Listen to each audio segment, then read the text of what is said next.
हिंदी बोलेगी चैनल को सब्सक्राइब करके इस घंटी को जरूर दबा लें ताकि आपको आने वाली हर वीडियो की जानकारी समय पर मिलती रहे। नमस्कार दोस्तों, कोरोना की महामारी पूरी दुनिया को पिछले एक साल से तंग कर रही है। कोरोना की वजह से न जाने कितने लोग बुरे तरीके से बीमार हो चुके हैं और न जाने कितने लोग मर भी चुके हैं। इसलिए हमारे साइंटिस्ट और डॉक्टर्स ने दिन रात मेहनत करके कोरोना वायरस से लड़ने के लिए वैक्सीन बनाने का काम किया है और हमारे देश के डॉक्टर और साइंटिस्ट ने मिलकर दो प्रकार की वैक्सीन बनाई है। Number 1 Covaxin, number 2 Covishield. और ये दोनों ही वैक्सीन भारत सरकार ने एक्सेप्ट की है और सबको आजकल यही दोनों प्रकार की वैक्सीन लगाई जा रही है। तो दोस्तों, आज की इस वीडियो में हम आपको विस्तार से यही बताने जा रहे हैं कि वैक्सीन कोरोना वायरस से कैसे लड़ती है और ये वैक्सीन हमारे शरीर में जाकर कैसे काम करती है। तो दोस्तों, ये जानने से पहले कि कोरोना वैक्सीन कैसे काम करती है, हम आपको पहले ये बताएंगे कि कोरोना वायरस हमारे शरीर में कैसे अटैक करता है और इससे हमारी मृत्यु कैसे होती है। देखिए दोस्तों, कोरोना वायरस के दो हिस्से होते हैं। एक होता है स्पाइक प्रोटीन और दूसरा होता है जेनेटिक मटेरियल। जो स्पाइक प्रोटीन होते हैं वो कोरोना वायरस के बाहर चारों तरफ फैले होते हैं और यही स्पाइक प्रोटीन कोरोना वायरस को हमारे शरीर में घुसने में मदद करते हैं। अगर हम इन स्पाइक प्रोटीन्स को तोड़ दें या निकाल दें या उखाड़ दें तो कोरोना वायरस किसी काम का नहीं रहता।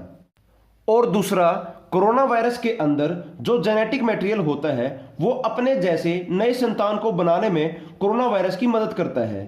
यानी अगर हमारे शरीर के अंदर एक कोरोना वायरस चला जाए तो उसके अंदर मौजूद ये जेनेटिक मटेरियल कुछ ही घंटों में लाखों नए कोरोना वायरस बना देगा। और कोरोना वायरस हमेशा इंसान के फेफड़ों पर ही अटैक करता है क्योंकि फेफड़ों की कोशिकाएं काफी सक्रिय होती हैं और कोरोना वायरस हमारे शरीर की किसी भी कोशिका के अंदर उस कोशिका की बाहरी परत के जरिए उसके अंदर नहीं जा सकता। किसी भी नई सी चीज को कोशिका के अंदर जाने के लिए उस कोशिका के ऊपर मौजूद रिसेप्टर से होकर जाना पड़ता है और कोरोना वायरस भी यही करता है। कोरोना की बाहरी परत पर मौजूद स्पाइक प्रोटीन फेफड़ों की कोशिकाओं के रिसेप्टर से चिपक जाते हैं और फिर वहीं से कोशिका के अंदर चले जाते हैं। कोशिका के अंदर मौजूद न्यूक्लियस ये सोचता है कि जो बाहरी चीज रिसेप्टर के जरिए कोशिका के अंदर आई है वो कोशिका के लिए सही है और फिर कोशिका का ये न्यूक्लियस बाहर से आने वाली चीज से दोस्ती कर लेता है और बाहर से आने वाली चीज न्यूक्लियस से ये पूछती है कि अब मुझे अपने जैसी बहुत सारी फोटोकॉपी करनी है तो मैं कहां से करूं। और हमारे शरीर में किसी भी नई सेल के प्रोटीन की कॉपी करने का काम राइबोसोम करता है।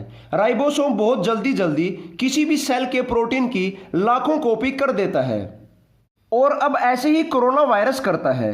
यह कोशिका के रिसेप्टर के जरिए कोशिका के अंदर आ जाता है और फिर कोशिका के भोले भाले न्यूक्लियस से दोस्ती करके उसको अपनी बातों में फंसा लेता है और न्यूक्लियस के जरिए फोटोकॉपी करने वाली मशीन राइबोसोम तक पहुंच जाता है और वहां पर राइबोसोम से अन्य प्रोटीन की कॉपी करवाना बंद करवा देता है और कोरोना वायरस वहां पर अपना जेनेटिक मटेरियल रख देता है और अपने जैसी हजारों और लाखों कॉपी राइबोसोम की मदद से बनवा लेता है। तो कहने का मतलब यह है कि एक कोरोना वायरस हमारे शरीर में जाकर राइबोसोम की मदद से लाखों कॉपी बनवा लेता है और हमारे फेफड़ों को लाखों कोरोना वायरस घेर लेते हैं और इसी वजह से हमारे शरीर का इम्यून सिस्टम यानी रोग प्रतिरोधक क्षमता हड़बड़ा जाती है और सोच में पड़ जाती है कि हमारे शरीर में लाखों वायरस कैसे और कहां से आ गए। इसलिए हमारे शरीर का इम्यून सिस्टम बिना सोचे समझे धड़ाधड़ इन वायरस को मारने के लिए लग जाता है और हमारे शरीर में कोरोना वायरस और इम्यून सिस्टम के बीच एक लंबी लड़ाई छिड़ जाती है और हमारा शरीर पूरा गर्म हो जाता है ताकि हमारे अंदर मौजूद वायरस मर जाए। लेकिन ये वायरस लाखों की संख्या में धड़ाधड़ कॉपी बनाते रहते हैं और हमारा शरीर इतने वायरस को मार ही नहीं पाता। इसलिए जब हमारे शरीर की रोग प्रतिरोधक क्षमता थक जाती है तो वो न्यूक्लियस से सलाह करती है कि उसे क्या करना चाहिए। तो न्यूक्लियस उसको बताता है कि ये वायरस तो मेरे पास आकर लाखों की संख्या में कॉपी करवा रहा है, तो इसको मारने से कुछ नहीं होगा। ये और नए वायरस बना लेगा।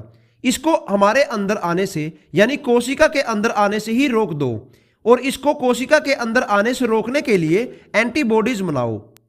तो न्यूक्लियस रोग प्रतिरोधक क्षमता को एंटीबॉडीज बनाकर कोरोना वायरस की बाहरी परत पर मौजूद स्पाइक प्रोटीन को बर्बाद करने की सलाह देता है ताकि वो स्पाइक प्रोटीन कोशिका के रिसेप्टर से न चिपक पाए। और फिर हमारे शरीर का डिफेंस मैकेनिज्म काफी एंटी एंटीबॉडीज बनाता है जो वायरस की स्पाइक प्रोटीन से चिपक जाती है और फिर वायरस की स्पाइक प्रोटीन सीधा रिसेप्टर से नहीं चिपक पाती और कोशिका के अंदर नहीं जा पाती और कोरोना वायरस बेअसर हो जाता है। इसलिए जिसके शरीर में एंटीबॉडीज जितने ज्यादा बनेंगे वो जल्दी ठीक होगा या उसको कोरोना वायरस ही नहीं होगा, क्योंकि वो सारे एंटीबॉडीज कोरोना वायरस के स्पाइक प्रोटीन से चिपक जाएंगे और उसको बेअसर कर देंगे। और इन्हीं एंटीबॉडीज को ज्यादा मात्रा में बनाने के लिए हमारे शरीर में वैक्सीन को इंजेक्ट किया जाता है। चलिए अब आपको बताते हैं कि वैक्सीन कैसे काम करती है और क्या काम करती है।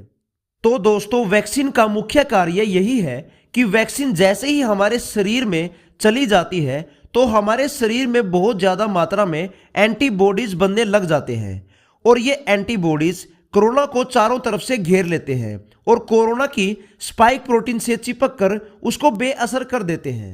और आप लोगों को यह जानकर हैरानी होगी कि इस वैक्सीन को बनाने के लिए भी कोरोना वायरस का ही इस्तेमाल किया गया है। जी हाँ दोस्तों, वैज्ञानिकों ने वैक्सीन बनाने के लिए कोरोना वायरस में मौजूद आरएनए यानी कोरोना वायरस के जेनेटिक मटेरियल का ही इस्तेमाल किया है। वैज्ञानिकों ने केमिकल की मदद से कोरोना वायरस के जेनेटिक मटेरियल को कमजोर करके उसकी नकल बना ली यानी नकली कोरोना वायरस बना लिया और उसको वैक्सीन के जरिए हमारी बॉडी में इंजेक्ट कर दिया जाता है। और जैसे ही ये नकली का कोरोना वायरस हमारे शरीर में पहुंचता है तो हमारे शरीर में एकदम से इस पर अटैक करने के लिए एंटीबॉडीज बनने लग जाते हैं। और वैक्सीन के अंदर भी पहले से ही हमारे शरीर में एंटीबॉडीज को बढ़ाने के लिए केमिकल मिलाए जाते हैं। इसलिए जैसे ही हमें वैक्सीन लगाई जाती है तो ये वैक्सीन हमारे शरीर में जाकर जोरों से एंटीबॉडीज का निर्माण करने में हमारी मदद करती है। यानी हमारे शरीर में वैक्सीन की वजह से बहुत सारे एंटीबॉडीज बन जाते हैं और जैसे ही अगर असली वाला कोरोना वायरस भी हमारे शरीर में आता है तो ये सारे एंटीबॉडीज उसको घेर लेते हैं और उसको बेअसर कर देते हैं और फिर कोरोना वायरस हमारा कुछ भी नहीं उखाड़ पाता। इसलिए मेरा आप सभी लोगों से यही निवेदन है कि कोरोना वायरस से बचने के लिए वैक्सीन जरूर लगवाएं। तो दोस्तों, उम्मीद करते हैं कि आप लोगों को हमारी यह जानकारी पसंद आई होगी। कृपया करके इस वीडियो को लाइक और शेयर करें। धन्यवाद।